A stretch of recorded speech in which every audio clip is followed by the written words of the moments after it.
Halo kakak, berhubung ini adalah kisah novel jadi kemungkinan video dan narasi tidak sama, dukung like, komen dan subscribe kakak, semoga bisa terhibur, selamat mendengarkan. Dua seruan dari Void Lord datang dari tempat yang berbeda dan emosi yang berbeda. Yang depan adalah Sue Anxing dari parit Dewa Void yang hampir terkoyak oleh nitrat, dan dia terkejut bahwa dia mungkin tidak menyangka bahwa Void Bambo benar-benar datang. Seruan lain datang dari Knight Beijing, yang memegang wajah cantik seorang nimfomaniak di kedua tangan, dan segera mendekat. Mencoba melihat wajah Suzu dengan jelas, Xiaoyan membuka lehernya dan ada kekerasan, dan tulang belakang serviks langsung dicubit untuk dihancurkan, yaitu, Xiaoyan, master kekosongan di depan boneka Yuan Shen yang Anda ambil, masih tidak bisa melihat wajahnya dengan jelas. Bahkan jika dekat, itu masih terlihat buram, dan wajah Anda sangat buruk sehingga Anda tidak dapat melihatnya dengan jelas. Saat Suzu masih bertanya, suara melengkung meledak di sampingnya, membuatnya tercengang. Ketika dia menoleh, dia melihat Ye Beijing Tu mengipasi matanya yang besar, menatap Suzu dengan rasa ingin tahu yang besar. "Siapa kamu?" Suzu mengangkat tangannya dan melambai, dan kekuatan yang kuat menyelimuti Ye Beijing, jelas dikejutkan oleh Ye Beijing yang muncul dengan tenang. Ketika bahkan jika dia bergerak, dia ingin mengguncangnya kembali, tetapi Ye Beijing mengangkat telapak tangannya yang ramping, meraih lengan Suzu, dan benar-benar memblokir serangannya. "Jangan marah, ayo bermain." Mata indah Ye Beijing ditekuk menjadi bulan sabit, dan tubuhnya sedikit biru, sangat sulit dipercaya bahwa kalimat ini berasal dari wajah cantik ini. "Saya pernah mendengar tentang Anda di Beijing, bukan?" Suzu menoleh, tidak tahu bagaimana dia melakukannya. Fitur wajah masih buram dan tidak bisa dilihat secara menyeluruh.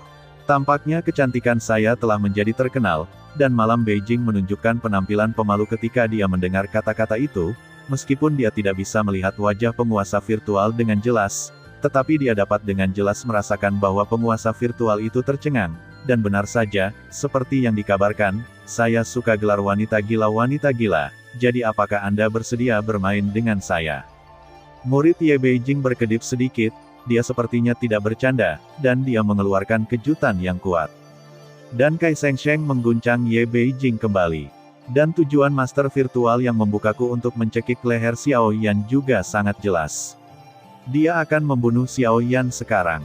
Namun, saat kelima jarinya terjepit dengan keras, kekuatan besar tiba-tiba datang dari balik bambu kosong. "Itu hanya hantu, dan saya ingin membunuh protagonis laki-laki saya." Ye Beijing untuk datang ke hewan peliharaan jantan Xiaoyan menuju Qigong. Sekarang seperti ikan di atas talenan, dia tidak memiliki kemampuan untuk melawan, tubuhnya lemah, dan semua kekuatannya ditekan. Serangan Ye Beijing hanya membuatnya terhuyung-huyung, tetapi tangan yang mencubit Xiaoyan tidak melepaskannya, dan kekuatan mengalir ke tubuh Xiaoyan, yang tiba-tiba membuatnya merasa gelisah, dan sepertinya dia akan meledak tak terkendali. Meskipun kebanyakan orang di level ini tidak lagi memiliki ketakutan akan hidup dan mati, ketika mereka benar-benar harus menghadapinya, rasa panik ini masih membuat jantung orang berdetak lebih cepat, dan seluruh kesadaran menjadi sangat jelas. Pada saat ini, semua ingatan di benak saya berkedip liar, dan saya secara naluriah memikirkan cara apapun untuk menyelamatkan diri saya sendiri. Sekarang satu-satunya cara untuk menyelamatkan dirinya sendiri adalah dengan menggunakan pagoda Zichen Suling. Xiaoyan mencoba memanggil Zhan Lao, tetapi dia tidak mendapat tanggapan. Pagoda Zichen Suling sudah lama tidak muncul, dan tidak ada tanggapan, yang berarti dia tidak dapat muncul sebagai prajurit serigala, dan jika Anda tidak menyelamatkan saya, Zhan Lao masih belum menanggapi. Xiaoyan tidak tahu mengapa dia tidak bisa bergerak, itu adalah kekuatan jiwa yang kuat, dan anggota tubuh Xiaoyan yang membuatnya meledak adalah yang pertama meledak, berubah menjadi kabut darah, dan darah yang menyembur di antara tenggorokannya dipenuhi dengan peradangan. Saya tidak bisa mengatakan sepatah kata pun untuk mengurangi peradangan hanya di mata saya saat ini. Mata Xiaoyan penuh dengan vitalitas merah, yang dengan cepat menghilang, dan seluruh tubuh terus mengembang, seperti bola kulit dan akan runtuh. Namun, pada saat ini, tidak jauh dari Xiaoyan, wajah permaisuri pucat, dan kerudung putih di tubuhnya tampak merah berdarah, dan wajahnya kuyu. Dia memandang Xiaoyan dan membuat suara lemah, "Permaisuri terluka parah dan dia dilecehkan di Taixu, dan dia tidak diperlakukan dengan baik sama sekali seperti yang dikatakan dokter kekaisaran. Kemarahan di hati Permaisuri Xiaoyan tersulut dalam sekejap, tapi apa yang bisa dia lakukan? Menyentuh tubuh yang pikirannya stagnan dan anti-inflamasi. Pada saat ini, Ai Shengsheng meledakkan jantung api, jantung guntur, berubah menjadi bola cahaya, terbang, sepertinya telah kehilangan wadah, dan akhirnya mati Permaisuri. Saya bilang dia akan mati di sini. Sepertinya perhitungan Anda masih belum cocok dengan saya. Su Anxing menyaksikan tubuhnya meledak menjadi kabut darah, dan tubuhnya telah menghilang ke dalam lolongan dewa kekosongan anti-inflamasi. Dia tertawa terbahak-bahak, seolah-olah rencananya telah berhasil dan Anda tidak bisa mati. Ratu anti-inflamasi itu memiliki 2 garis air mata, meluncur turun dari wajahnya yang cantik, merasa sedih, memegangi dadanya, dilanda kesedihan. Xiaoyan, apa yang harus kamu lakukan jika kamu membunuh pasanganmu dan menipu orang lain? Permaisuri mengeluarkan raungan yang menyayat hati, tubuh Guo Zhaoxuzu bergerak, dan ketika dia mengangkat tangannya, dia mencubitnya lagi. Permaisuri tiba-tiba memuntahkan darah dari mulut Permaisuri, dan tampak seolah-olah dia terluka parah. Beijing memandang Permaisuri dengan tatapan aneh dan tampak bingung, napasnya jelas sangat berlimpah, dan dia tidak terluka sama sekali sebelum dia berakting. Xiaoyan berada di mulut yang penuh darah, Permaisuri masih bergumam, dan mengangkat tangannya dengan susah payah untuk menjangkau ke tempat Xiaoyan meledakkan kabut darah.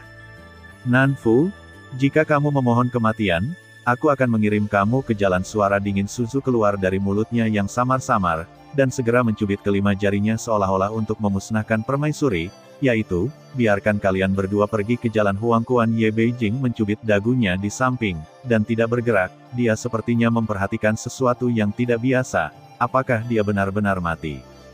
Tidak, fluktuasi belum menghilang, dan vitalitasnya benar-benar menyatu dengan panik.